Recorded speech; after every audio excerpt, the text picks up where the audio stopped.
Comenzamos como cada día invocando al Espíritu Santo.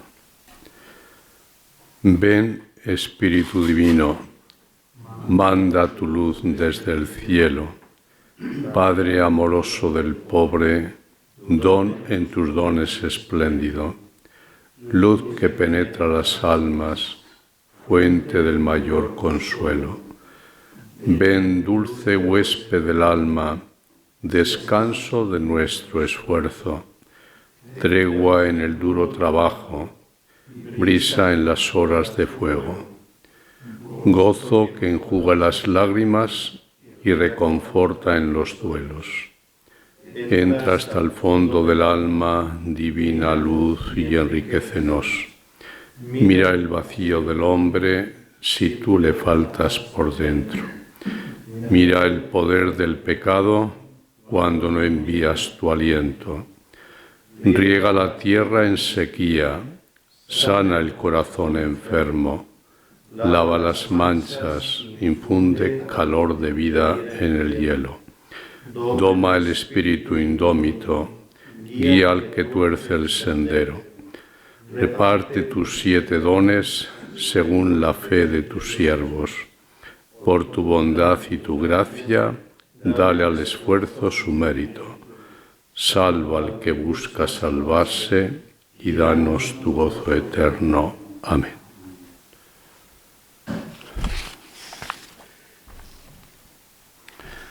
Muy bien.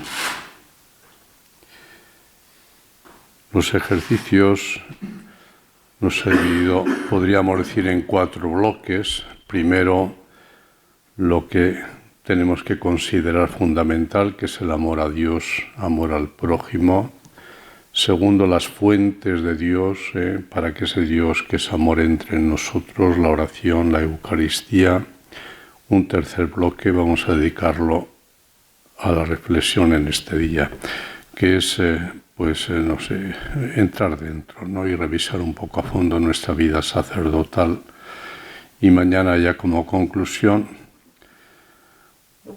os voy a, una por lo menos os la daré personalmente y la otra os la daré en mano, ¿no? La primera la titulo ¿Hablamos o callamos? Y la última, vosotros sois la sal de la tierra, sois la luz del mundo, que es lo que el Señor quiere que seamos en medio de los hombres. Esta tarde, hoy sería un día a propósito, ¿no? Pues para hacer una buena confesión, por supuesto que con total libertad, algunos ya lo habéis hecho.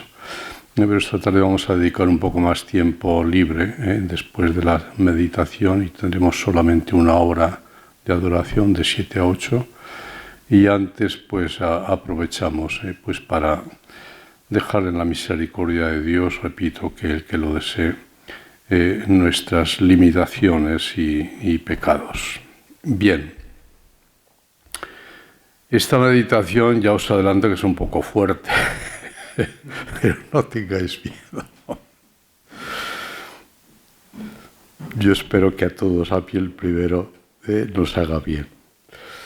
Partimos o vamos a reflexionar sobre este texto de Mateo 23.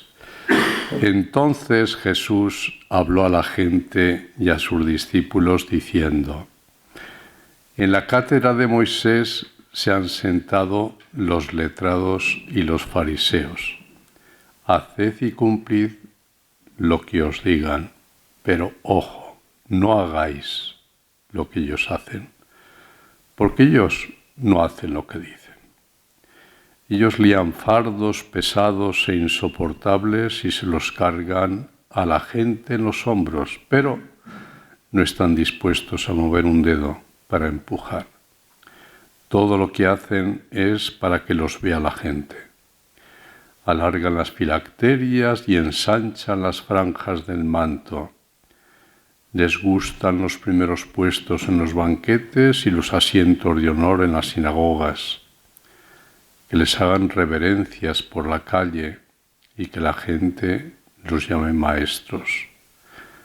Vosotros, en cambio, no os dejéis llamar maestro, porque uno solo es vuestro Padre y todos vosotros sois hermanos. Y no llaméis Padre vuestro a nadie en la tierra, porque uno solo es vuestro Padre, el del cielo. No os dejéis llamar jefes, porque uno solo es vuestro Señor, Cristo. El primero entre vosotros será vuestro servidor.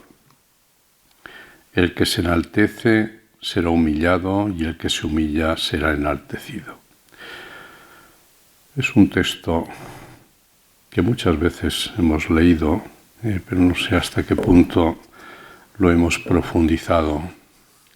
Espero ayudaros con esta reflexión. Y comienzo diciendo lo que os decía, esta debiera ser una predicación a puerta cerrada. De hecho, aunque esté abierta, nadie nos oye, porque los acusados somos nosotros y todos los que ostentan algún tipo de autoridad. Bien, en primer lugar, dos observaciones. Jesús no discute la autoridad de estos maestros y la legitimidad de su enseñanza. Tampoco invita a la desobediencia, solamente advierte que no se imite su conducta. Además exhorta a tomar en serio sus lecciones, cumplid lo que os digan. Lo que se les echa en cara no es la doctrina, sino la hipocresía. ¿Y quién no tiene algo de hipócrita, queridos hermanos? Es una peste que a todos nos asola. ¿Cuántas veces perdemos tiempo ofreciendo imágenes que agradan a la gente, pero que no corresponden a la realidad más íntima? Dos, Jesús, más que arreglar cuentas con sus adversarios, ha querido denunciar las desviaciones, las deformaciones de ciertos comportamientos religiosos. Más que tomarla con unas personas concretas o con determinadas categorías bien definidas, lo que quiere es golpear al fariseísmo como enfermedad del espíritu que ataca a hombres e instituciones de todos los tiempos. Jesús dio leña, pero podría seguir dándola en este momento. No es cosa de entonces, es cosa de hoy y lo seguirá siendo. Bien, hechas estas observaciones, vamos a reflexionar sobre los principales cargos de la acusación. Y atentos, primero lo vamos a hacer en pasado, pero luego lo haremos en presente.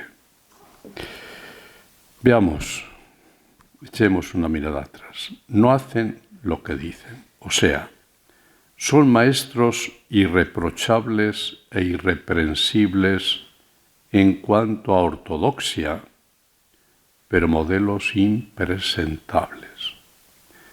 Hay en ellos una burda separación entre palabras y obras.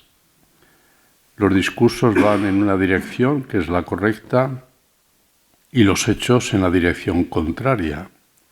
Hablan en nombre de Dios y actúan en nombre propio. Lo que dicen no es falso, todo lo contrario, pero sus obras desmienten clamorosamente sus palabras. Un dicho rabínico dice así: son hermosas las palabras en boca de quien las pone en práctica. Jesús condena una enseñanza sustancialmente ortodoxa, pero que no va acompañada, ilustrada por una praxis igualmente ortodoxa.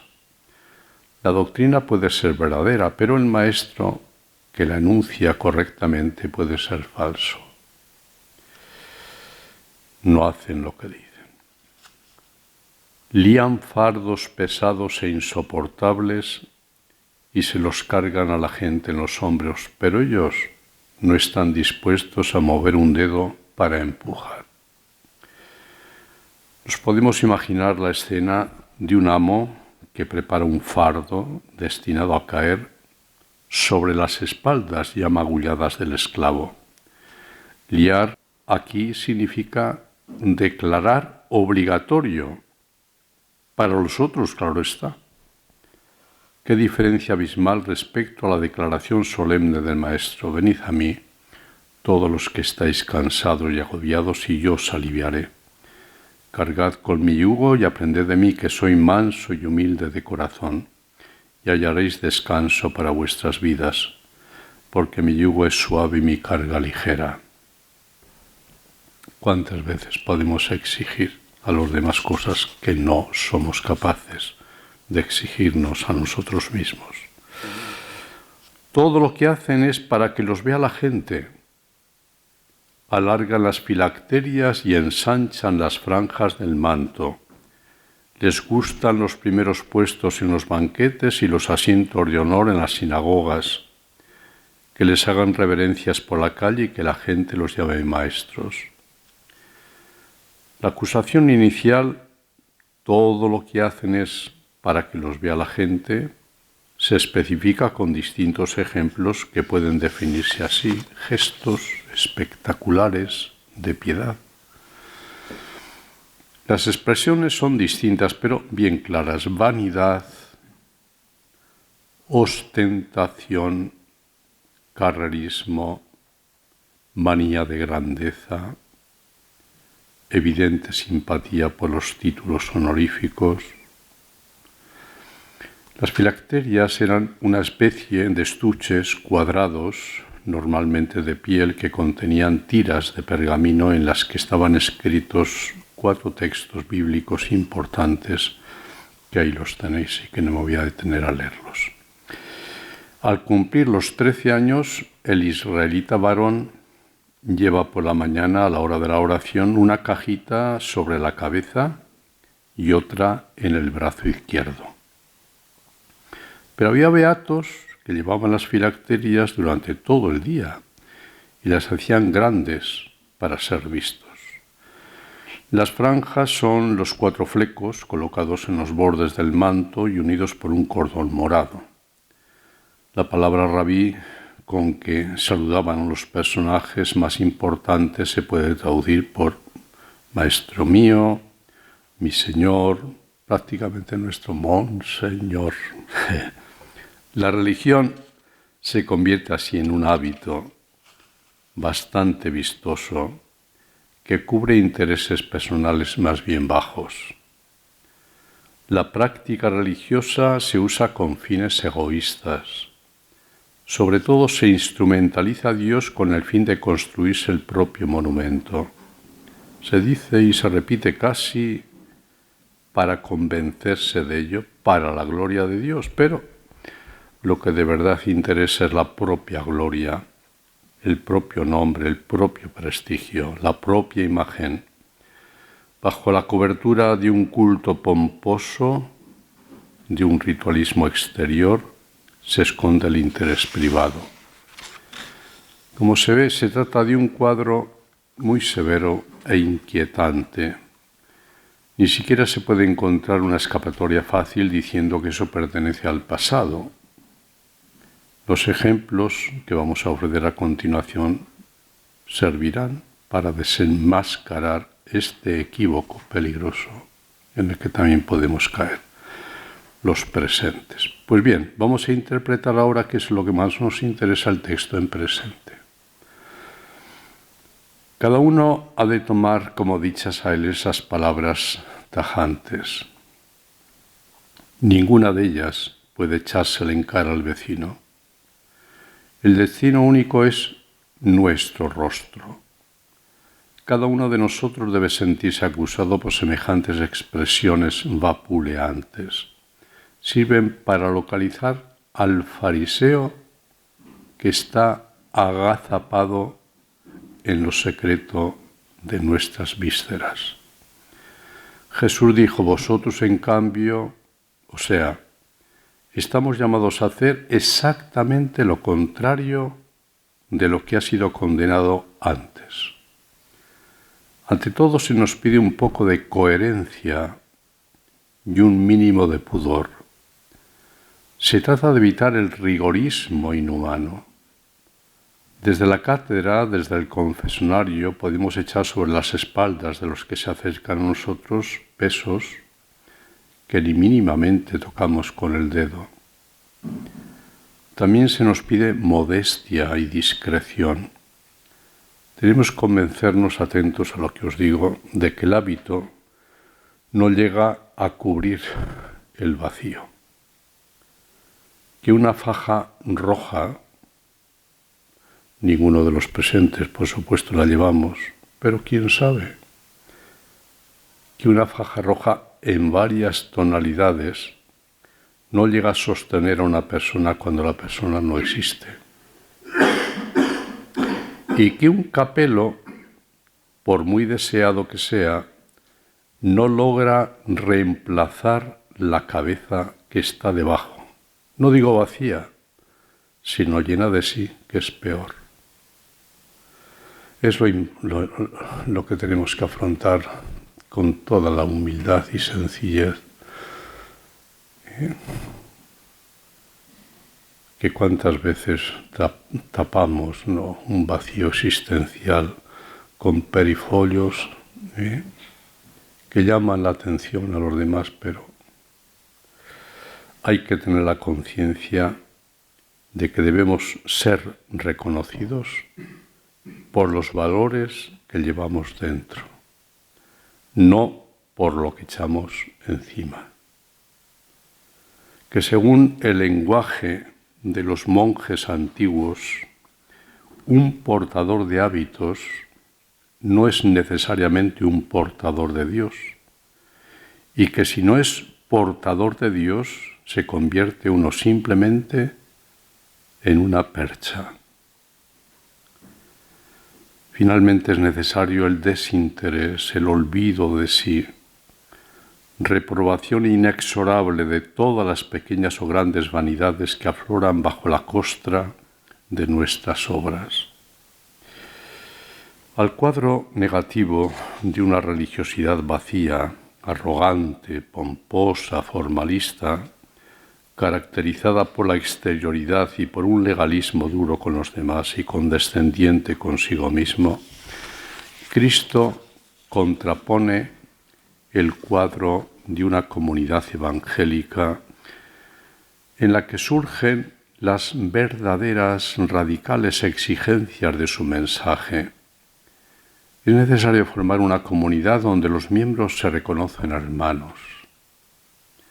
Advirtamos que el mandato «Vosotros, en cambio, no os dejéis llamar maestro, porque uno solo es vuestro maestro», no viene seguido por la conclusión esperada «y todos vosotros sois discípulos», sino «todos vosotros sois hermanos».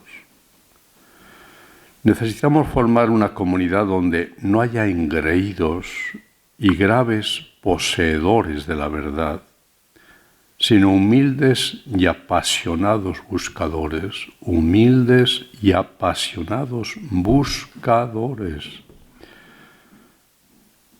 Que es verdad que la Iglesia es docente, pero nunca tenemos que olvidar que los que la componemos somos también discentes, es decir, personas que constantemente tienen que ir aprendiendo, buscando.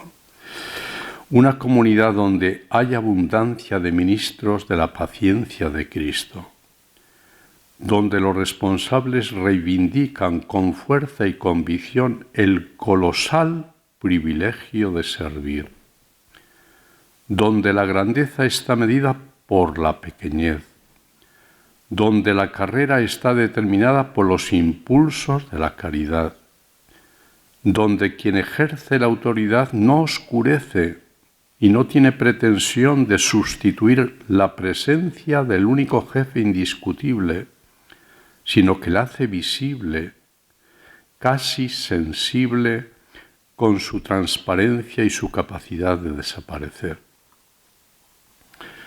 Donde nadie pretende dominar o controlar y manipular a los otros, donde los únicos títulos válidos son los de la fe y del aspirante a cristiano, que eso somos todos, queridos amigos, aspirantes a cristiano.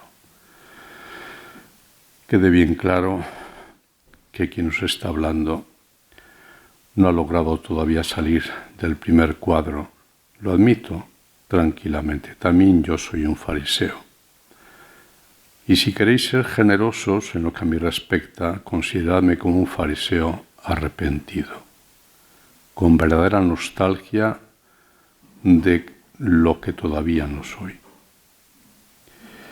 Dejemos, amigos, que los cargos formulados por Jesús, juez inexorable, afecten a la realidad de hoy. Lían fardos pesados e insoportables y se los cargan a la gente en los hombros, pero no están dispuestos a mover un dedo para empujar. Algunos ejemplos. Hay quien habla de pastoral de enfermos y la teoriza sin haber intentado jamás cambiar las sábanas de uno de ellos. ¡Cuánta teoría, Dios mío! ¡Cuánta teoría! Una vez estando en el seminario, era delegado de pastoral vocacional, teníamos unas jornadas y llevamos al que era delegado de pastoral de otra diócesis y yo me quedé abrumado de lo bien que exponía todo. Una maravilla. Yo me cogí un complejo tonto, pero cuando supe que en su diócesis no había ni un seminarista, digo, es que basta ser inteligente pues para escribir lo indecible, ¿no? Cuando era seminarista me acuerdo que leía muchísimo los libros de Louis Sevely, que era un francés. Decía cosas tan bonitas que me los trincaba todos los libros, ¿no? Cuando supe que se había secularizado, digo, ¿cómo es posible que haya tanta incoherencia, ¿no? Que por una parte diga cosas tan bellas, y después las contradiga con su vida? Y así somos las personas.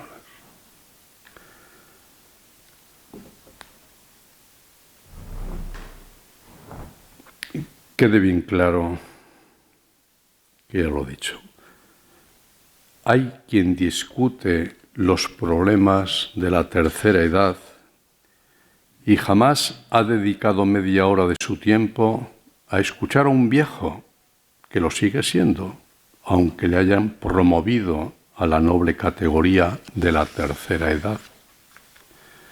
Hay quien participa en convenios sobre ancianos y habla como experto, pero que jamás ha ido a respirar el perfume, digamos, de incienso que hay a ciertas horas de la mañana en los asilos. Hay quien reprende ásperamente a los padres incapaces de educar a los hijos y jamás ha tenido en los brazos a un niño. Me refiero a tenerlos en brazos durante un par de horas por la noche porque lloran. Los grandes de la política y del espectáculo, que a fin de cuentas es lo mismo, pasan estrechando calurosamente las manos, cogiendo de los brazos de las madres a sus pequeños para acariciarles, pero luego los destinatarios de los calurosos apretones de manos se dan cuenta de que solo pueden contar con sus manos y los pequeños vuelven a sus madres para que ellas se preocupen de todo lo demás. Jesús acusa a los fariseos y escribas de ayer y de hoy porque se muestran severos, inflexibles con nosotros y muy comprensivos consigo mismos, porque entiende la autoridad como medio para dominar y por tanto como búsqueda de sí de amplias zonas de privilegio y no como humilde servicio comunitario, porque no son transparentes, porque no saben entender y compartir la debilidad ajena, porque les gusta que les llamen Señor mío, reverendo, maestro, padre, título que pertenece exclusivamente a Dios, y sus comportamientos oscurecen la imagen del maestro manso y humilde de corazón y del Padre desbordante de misericordia. La sentencia es formulada aún antes de la durísima requisitoria: no hagáis lo que ellos hacen. escribas y fariseos de ayer y de hoy sufren la condena de ser modelos en negativo, ilustración viviente de lo que no se debe ser, de lo que no hay que hacer. Recuerdo una anécdota de la que Gandhi es protagonista, muy simpática. Una madre acudió a él diciendo que estaba muy preocupada por su hija, que había contraído la mala costumbre de atiborrarse de dulces. Y le pidió, por favor, Mahatma, habla con mi hija y convéncela para que deje ese vicio. ¿Quieres? Gandhi se quedó unos momentos en silencio, un poco incomodado. Luego dijo, trae aquí a tu hija dentro de 3 semanas y entonces hablaré con ella, no antes. La mujer se marchó perpleja, pero no replicó. 3 semanas más tarde, y como le había propuesto el Mahatma, aquella madre volvió en compañía de su hija, golosa, golosa, insaciable. A algunos nos pasa lo mismo. Esta vez Gandhi tomó aparte a la muchacha y le habló dulcemente, con palabras sencillas y muy persuasivas. Le comunicó los efectos perjudiciales que pueden causar los dulces si se toman con exceso. Luego le recomendó una mayor sobriedad. La madre entonces, después de haberle dado las gracias, al despedirse le preguntó, aclárame una cosa, Mahatma. Me gustaría saber por qué no dijiste esas cosas a mi hija hace 3 semanas. Hace 3 semanas, replicó tranquilamente Gandhi, también yo tenía el vicio de comer dulce. Qué buena salida. Creo que si ciertos sesudos moralistas tuvieran que adoptar el estilo de Gandhi, sus clientes potenciales tendrían que aguardar pacientemente mucho más de 3 semanas. De todas formas, nadie con sentido común pretenderá imponer ciertas cargas sin haberlas llevado antes. Algunas veces esto es imposible. Sin embargo, sería de desear que antes de sentenciar, de imponer, de deplorar, hiciéramos al menos un esfuerzo con la imaginación y probásemos al menos con la fantasía a ponernos en la situación concreta de ciertas personas. Cuando he estado en el arzobispado, en la secretaría, pues no han faltado algún cura con quejas, que es que pues no se me escucha. Y yo a uno le dije, 20 hijos te había dado yo para que sepa lo que es la vida, ¿no? Es que algunas veces es terrible. El celibato nos hace unos solterones empedernidos, protestones. Ante cualquier dificultad nos ahogamos. Yo cuando pienso, me gustaba antes, ¿no? Cuando antes de la pandemia iba siempre por la mañana a la piscina a las 7 de la mañana. Me levantaba a las 6:30, y como después era difícil, y los médicos siempre recomiendan estas cosas, ¿no? Beber mucha agua, caminar no sé cuántos kilómetros, el baño le podría venir bien, bueno, pues entonces por prescripción médica iba. Y cuando iba, ¿cuántas veces lo he pensado? Digo, fíjate, yo me levanto a las 6:30, que es una hora, bueno, para mucha gente de madrugada, ¿no? Pero cuánta gente ya me encontraba por las carreteras a esa hora y antes, y uno dice, joder, ¿de qué me quejaré, no? Cuando ves que el panadero tiene que le ponerse a trabajar a 2 de la mañana o los turnos de noche, todas estas cosas. O sea, cuando uno tiene visión universal de las cosas, forja una personalidad mucho más humilde, más sencilla, más agradecida, no para recluirse en sí mismo, sino todo lo contrario, ¿no? Para estimularse y para darse y entregarse constantemente. No hacen lo que dicen. Este episodio no es difícil imaginarle por lo real. Y es un hecho histórico. Un cura de una aldea de montaña empezó a hablar por enésima vez de que sus parroquianos faltaban a misa los domingos. Cuando yo era niño no hablaban más que esto. En las misas no había nunca homilía. Recuerdo que al párroco de mi pueblo, ya cuando yo era seminarista crecido, le hacía yo las homilías, porque nunca había hablado. Y cada vez que se ponía era un tormento, que no había quien escuchara. Pero todas las homilías eran siempre echar pestes a los que venían a misa a costa de los que no venían. Que hay que venir a misa el domingo, hay que venir a misa el domingo, hay que venir a... Pensad, en mi pueblo, cuando yo era niño, joven, teníamos los domingos, era día de precepto, lógicamente, ¿no? Entonces no había dispensas de ningún tipo. Había que ir a misa sobre todo. Pues teníamos la misa de los labradores a las 4 de la mañana. A las 4 de la mañana había una y a las 10 había otra, para los que no iban al campo. A las 4 de la mañana. Ibas a misa y ¿qué veías? O oías bostezo. ¡Ah! La gente se había acostado tarde, pero iban todos a misa, ¿no? Y después el cura, si alguno no iba, pues castañazo al canto. Venga para acá. Bueno, pues lo que os digo, ¿no? La anécdota, sí. Un cura de una aldea de montaña empezó a hablar por enésima vez de que sus parroquianos faltaban a misa los domingos. Era ya una costumbre. Todos los domingos tenía que decirlo. Y la gente empezó a refunfuñar. Entre otras cosas, porque no siempre sus quejas eran justificadas. Esta vez añadió un elemento que sonaba chantaje. Si seguís así, tendré que hacer las maletas y marcharme.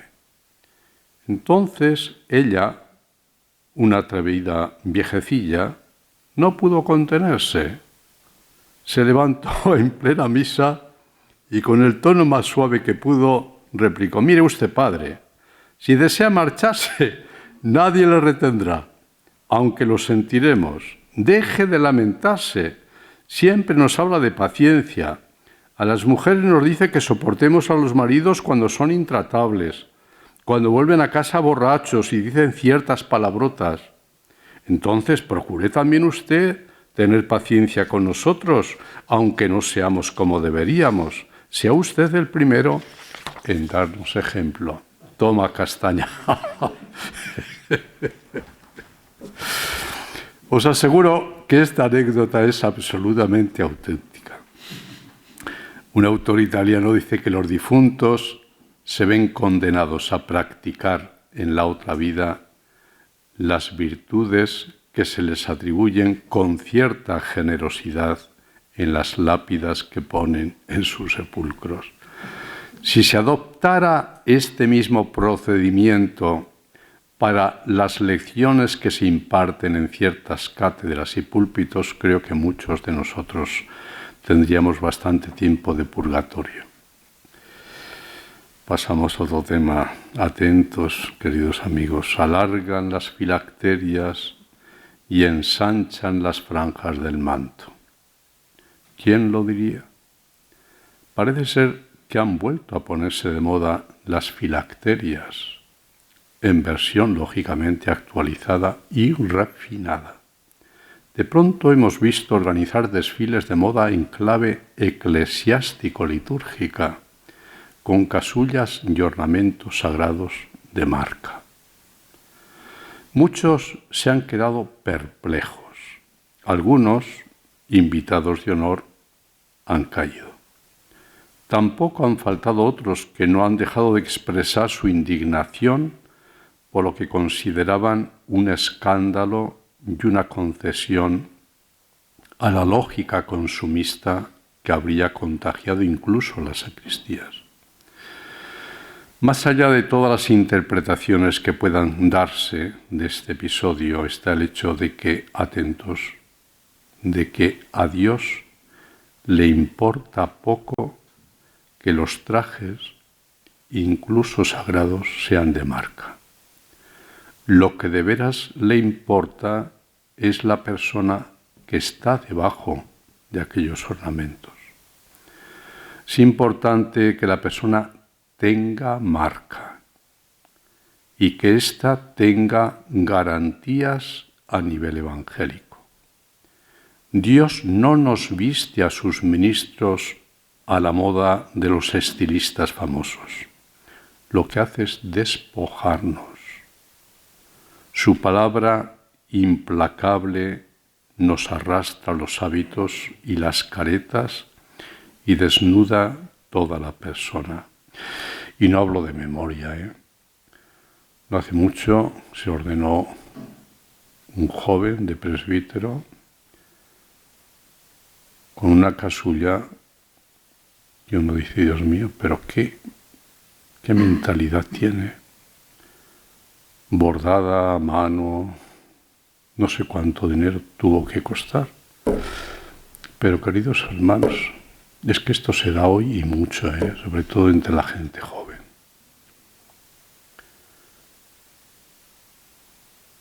Y es verdad que no tenemos que ser miserables, que tenemos que tener gusto por las cosas, lo he dicho ya, limpieza, belleza, pero tener 2 dedos de frente. Cuando supe que a un obispo le habían regalado una mitra de $500,000, pero ¿en qué país vivimos, no? Pero ¿cómo voy a llevar yo una mitra de $500,000 en la cabeza si es un pecado craso? La sencillez. Tenemos que optar por ello. O sea, evitar todo aquello que sea pomposo, todo aquello que sea... La sencillez, la sencillez, la sencillez. Y sobre todo vida interior, que es lo que importa y lo que convence a la gente. Lo demás, pues sí, humo, que encandila en algún momento, como el del incienso.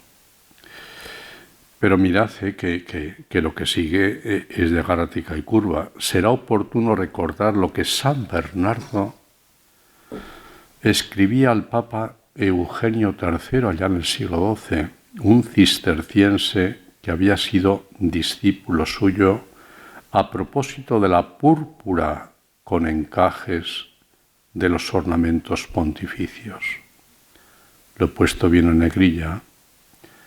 Rompe esas vestiduras de follaje, no hacen sino enmascarar la vergüenza de una plaga incurable.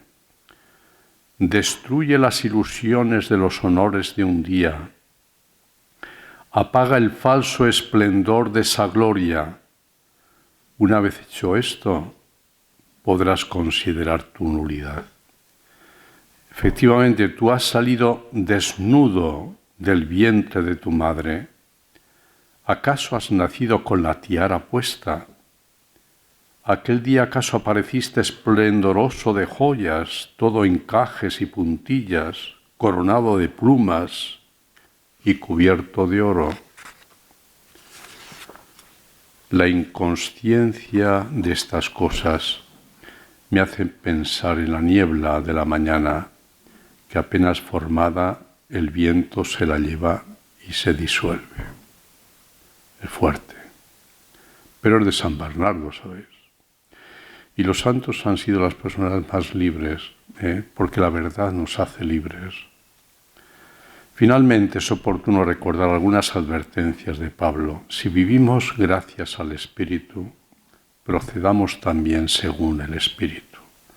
No seamos vanidosos, provocándonos y envidiándonos unos a otros. En cuanto a mí, jamás presumo de algo que no sea la cruz de nuestro Señor Jesucristo. Y finalmente, no llaméis Padre vuestro a nadie en la tierra, porque uno solo es vuestro Padre, el del cielo. Y nosotros, como buenos hijos desobedientes, no hacemos más que multiplicar los padres, regalar con desenvoltura este título. Y esto explica también por qué nos fabricamos una imagen distorsionada de Dios. A fuerza de distribuir con ligereza certificados de paternidad que ocultan a veces actitudes opuestas a las del Padre que nos ha revelado Jesucristo, acabamos atribuyendo a Dios los rasgos deformados de los que usurpan su nombre. Una vez me impresionó, lo leí en algún libro, en un barrio, Vallecas, de Madrid. Hicieron entre los niños una encuesta, ¿no? Y les preguntaban, dime o subraya quién es Dios para ti, amigo, hermano, padre. Y un gran porcentaje no subrayó padre, sino amigo, hermano. ¿Por qué? Porque tienen un concepto horrendo del padre, hijos de familias desestructuradas para quien el padre, lógicamente, no era el ideal, ¿no? ¿Y cuántas veces podemos atribuir a Dios la experiencia que hemos tenido o que tanta gente tiene o que se nos ha inculcado en la vida? ¿Cuántas veces hemos visto a Dios como el que está allá al fondo, con la estaca, para que cuando has hecho una, te vas a enterar? Son imágenes distorsionadas que nos hacen un mal terrible. Cuando se parte de la desemejanza, de la caricatura, no se llega a la imagen auténtica, sino que se acaba por no reconocerla ya, pues está desfigurada, devaluada, oscurecida, irremediablemente estropeada por las copias poco fieles. Cuando se conoce el original, pueden soportarse las copias, o sea, las malas imitaciones. De todas formas, no resultan peligrosas. Lo realmente imperdonable es pretender reconstruir el original aparte de la copia defectuosa, que es lo que tantas veces nos ocurre. Transportar a Dios la experiencia tenida aquí en este mundo. Queridos amigos, yo soy cura como vosotros, y os lo digo de verdad, feliz de serlo y con algún remordimiento por no ser mejor. Pero imaginaos, para acabar, que soy un laico, invitado a responder esta pregunta. ¿Qué esperas del cura? De uno que tiene la responsabilidad oficial en la Iglesia. En primer lugar, diría que no pretendo la perfección, o sea, la exacta coincidencia entre las palabras y las acciones, entre la doctrina y las obras, entre los consejos y los ejemplos. Si las credenciales para la enseñanza dependieran rigurosamente de una conducta ejemplar bajo todos los aspectos, nadie tendría derecho a abrir la boca. Y muchas cátedras y púlpitos prestigiosos quedarían vacantes. Solamente los santos serían una excepción, o quizás ni ellos, porque un santo, si lo es de verdad, no sabe que lo es y solo se reconoce pecador. Así pues, honestamente, me contento con que el cura sea uno que dice lo que él personalmente intenta, lo que se esfuerza por hacer, aunque no siempre lo consiga. Me explico mejor. Para mí el cura parece creíble no cuando toma la actitud de modelo irreprensible, sino cuando se presenta como uno que busca, que prueba, que se esfuerza, que alguna vez incluso tropieza, pero no se resigna. Y si comete algún error, tiene la humildad de reconocerlo. Y si alguien le lanza una crítica, no le hace callar diciéndole que no entiende nada, no, cállate, que estás faltando al respeto a la autoridad y que de todos modos la cuestión es compleja.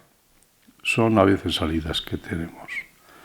En una palabra, permite que le discutan. No adopta solo el papel de acusador, sino que tiene el buen gusto de sentarse también, al menos alguna vez, en el banco de los acusados. Sé muy bien que sus palabras jamás podrán tener la cobertura total de los hechos, pero considero suficiente que se note en ellos un toque de autenticidad y también unas vetas de sufrimiento y de tristeza. Sí, tristeza por la inevitable, abismal desproporción. Concluyendo, no puedo aceptar que dé lecciones desde una cátedra de presunta impecabilidad. Me basta oír que es uno como yo, uno que se esfuerza y nunca ha terminado de llegar, y lucha como todos nosotros. Yo no pretendo de ninguna manera que el cura no cometa errores, pero quisiera que si alguna vez tropieza con una desagradable desgracia, lo reconozca y tenga la humildad, además del buen gusto, de pedir perdón. Pues nada, hermanos, cuántas gracias tenemos que dar a Dios, que de vez en cuando pues, nos tira un poco de la oreja, o mucho, ¿no? Porque mientras vivimos siempre es hora, ¿no? Este es el día, esta es la hora en que yo puedo decirle, Señor, pues tengo que rectificar, tengo que tener más cuidado en esto, Y es lo que en definitiva nos ayudará pues a vivir gozosamente nuestro ministerio, ya que sea fecundo. Gloria al Padre, y al Hijo, y al Espíritu Santo, como era en el principio, ahora y siempre, por los siglos de los siglos. Trono de la sabiduría, ruega por nosotros.